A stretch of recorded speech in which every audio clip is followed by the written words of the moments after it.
So this cyber infrastructure of a variety of devices, including things we don't think of as computers, that are continually and constantly interacting with each other, through which we are continually and constantly and seamlessly interacting with other people, is a very, very different kind of learning environment than the one in which we think of ourselves. And it's not going to be any longer the use of computers in the classroom.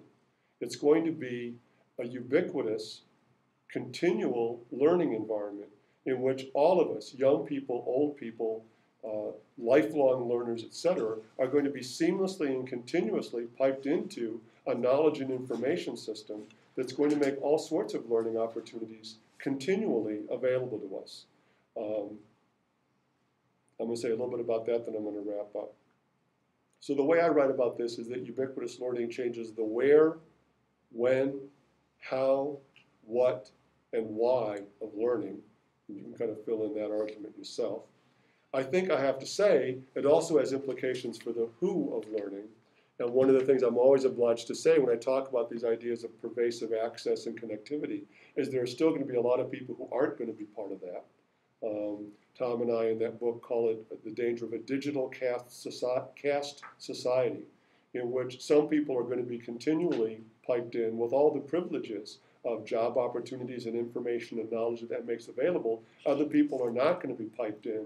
And once you establish that divide, that's not just the digital divide, that's a permanent division of the population into two groups, especially on a global scale, where you still have people who don't even have electricity, let alone internet access. And what does the world look like when you have people who are all connected to each other in this great cyber infrastructure and other people who are sort of on the outside looking in? I'll say something, in the inside of this infrastructure, with all the advantages and privileges and opportunities that carries with us, and another set of the population, possibly even the majority of the population on a global scale, if you count it, are going to be on the outside looking in. So what are some of the changed educational practices of a ubiquitous learning environment? And this is the thing I'm going to wrap up with. One is, I like to call this a hub and spoke relationship model. I don't think that the school becomes irrelevant, whether the K-12 school or the university. I think there's still a place for formal instruction. But it no longer has the monopoly on controlling and deciding what the learning goals and learning opportunities of people are going to be. We're going to have to reconfigure these formal institutions to the hubs, to develop spoke relationships with these other places where structured learning opportunities are happening. The internet, the media, the home, the coffee house, other kinds of virtual spaces. And we're going to have to rethink what we're doing in relationship to what we know is happening in those other venues. We can't keep them out of the school. The nature of portable devices, and even more so, a truly ubiquitous cyber infrastructure, this building is wireless. There's no way you're going to keep those things out of the classroom, the good and the bad. And so there's a whole new set of challenges for how we take advantage of the good, try to minimize the effects of the bad, as opposed to pretending that somehow we can carry on business as usual as if those other things weren't happening at all. Young people are telling us how important these things are to them, how much a part of their lives it is, and we must take advantage of that and not see it as something dangerous to be kept outside of the classroom or the school. It means clearly new ideas, new ways of thinking about homework, and what homework actually is. We think of homework as a classroom project that you take home and do, maybe with the help of your parents, and then you bring back to school for evaluation or whatever. That model's going away for reasons I think, again, I see a lot of nodding heads. You're already thinking down the road with me here. What does it mean to really break down the spatial and temporal boundaries of that place and time we call school time or the school place? I've talked about the spatial boundaries, breaking down the spatial boundaries. I'll say a little bit about the temporal boundaries.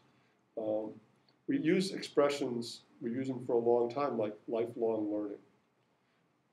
Lifelong learning takes on a different meaning in a ubiquitous context, because the nature of every job is that as soon as you start the job, you start retraining. You start, the job is changing.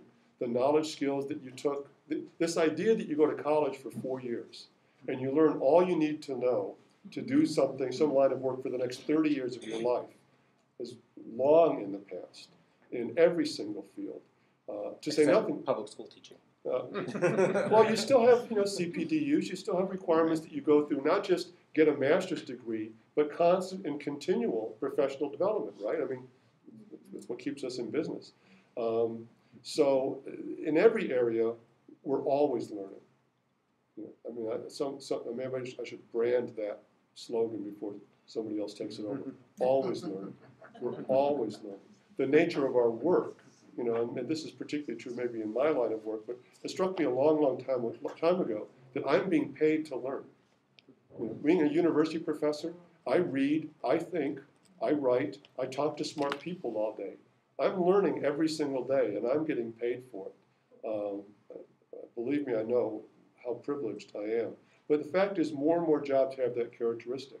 You're always learning. You're changing jobs. Sometimes, unwillingly, people have to change jobs and start a new job and develop a whole new set of skills.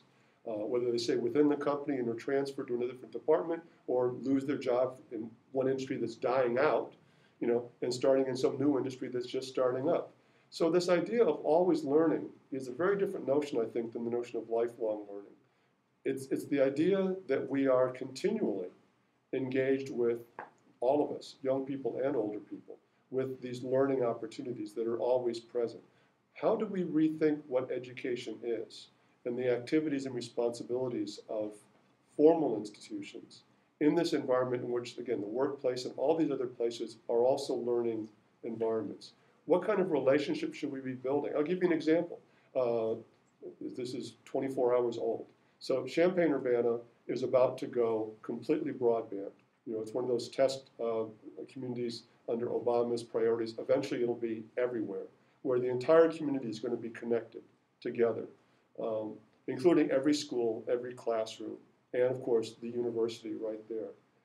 I was in a talk about this, and I wrote down this note. I need to go back to my college and say, how are we going to transform our teacher education program in a situation where we have constant, continual broadband connectivity with every school within a 10-mile radius? What does it do for student teaching, for example? When your teacher back at the university can actually observe you in the classroom without having to drive X miles and take out time during the day, in which colleagues can see one another.